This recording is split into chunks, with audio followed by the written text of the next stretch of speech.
So I'm going to stop there. I just want to, this is my final slide, just to recap. I think outsourcing is really something that has happened over the last 20 odd years or so. We've learned a lot from the experiences, and as outsourcing continues to grow and grow, I think we need to be more organized and systematic in terms of how we approach outsourcing issues.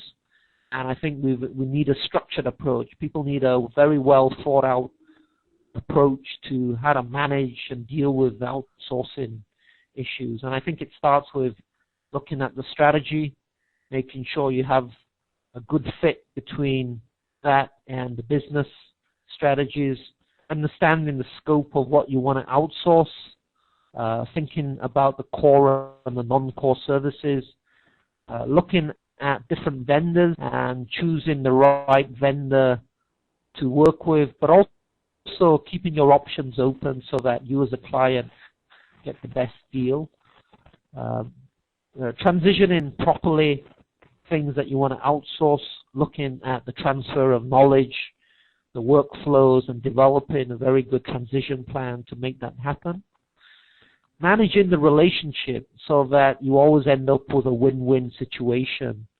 So looking at ways where you can govern the relationship to make sure that it's working and that it's delivering on its goals. And finally, always continually evaluating the outsourcing relationship, understanding the risks involved, and also understanding how the relationship is transforming the organization and helping to raise, if you like, new opportunities, new potential opportunities in the marketplace there.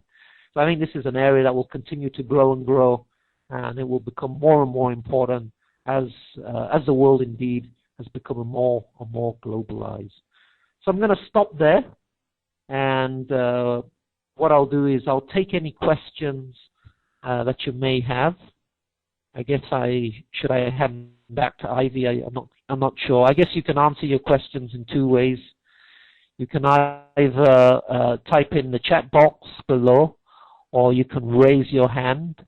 Once you've raised your hand, the raise the hand icon is the icon next to the green tick. So I can see that Shubho has raised his hand. So I'll try and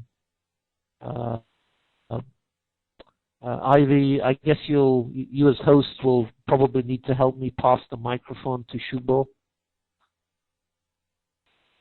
Okay, I can see the question here. Question from Shubho is transformation relationships has a risk of losing the company's core competencies. How firms can mitigate this risk?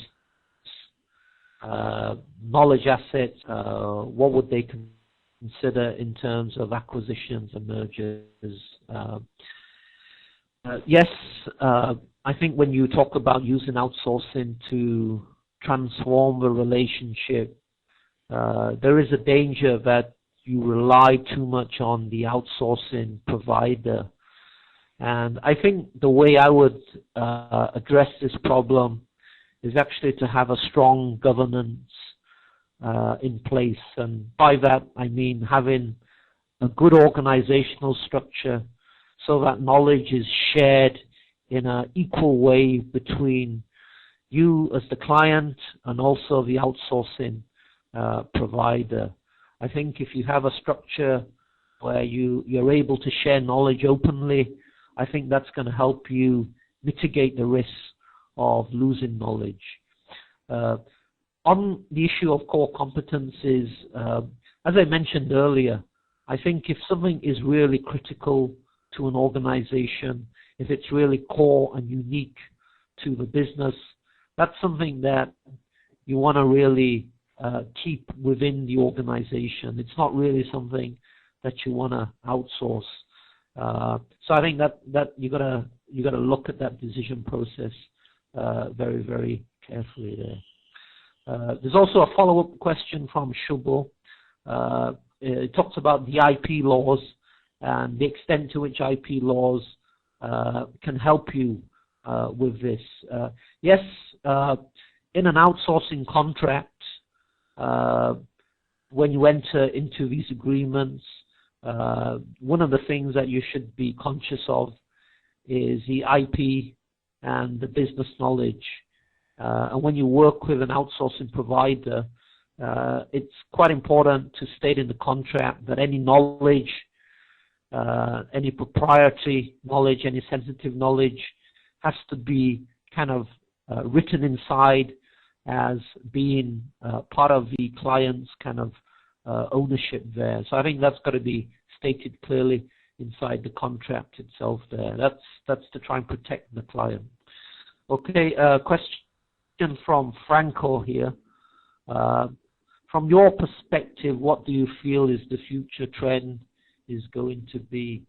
Well, Franco, I think the future trend is I think there are going to be two things here.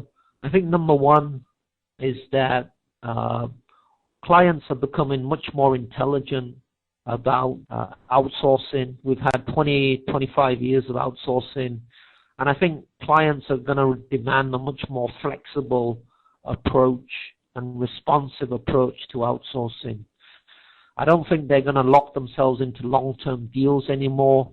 I think they're going to think very, very carefully.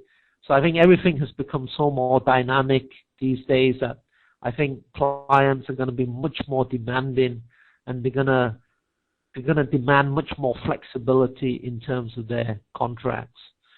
The second thing is I think organizations are going to be tying, if you like, they're going to be much more results oriented. So rather than simply paying a vendor, regular sums of money, I think they're going to starting to tie their business results much more clearly with the services provided by an outsourcing vendor. So I've seen this already happen in the industry, where a client may say, okay, I'm going to give you this business process outsourcing deal, and I'm only going to pay you if I make a certain set of savings, and I'm going to give you a proportion of those savings. So that's an example where the vendor is not being paid in a fixed way. They're being paid in response to the business outcomes that they help generate there. So I think those are some of the trends that we're going to see in the outsourcing industry in the next few years there. Okay, thanks for your question there. I think Pravnav has a hand up there. So Ivy, if you want to give the mic to Pravnav's actually sent the question through the chat. The question is, in vendor selection, how much important is the price factor vis-a-vis the efficiency or knowledge of the vendors? Well, as I mentioned in my earlier slide, one of the primary drivers of an outsourcing deal, one of the primary motivations is price. But I think they're changing. I think it's not just price which is important. I think it's a whole package of different things. I think the quality of the vendor, the ability of the competence of the vendor, the quality of the services, the attractiveness of the contract, the willingness to share knowledge. I think people are going to look at a range of different factors aside from price. So I think price is part of the equation. It's a very important part of the equation. But I think that vendors clients are wise enough. They know that it's not just a price game anymore, and there are other factors to consider as well there. So thanks for your question. Hope that answers that. So any more questions?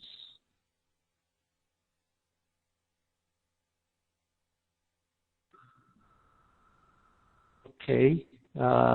Doesn't seem to be any more questions. If you haven't taken we do a course in IT outsourcing. It's IS 2810 IT outsourcing and vendor management. It's a course we jointly developed with National University of Singapore. That course is available on the MBA program as well as the MMIT program. If you haven't taken that course already and you're interested in this area, then I would certainly recommend that course to you. Very, very interesting course indeed.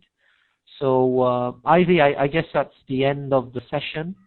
I want to thank everyone from my side for dropping in today on this Saturday morning here in Singapore. The webinar is recorded, so if you have colleagues or friends or whatever who want to listen to it later on, then that will be accessible to them. But hope that's been useful to you. Hope it's interesting. Hope it's given you a little more insight into the world of outsourcing. And I do know that many of you are working for companies which are involved in outsourcing projects. So thanks everyone, and bye from me.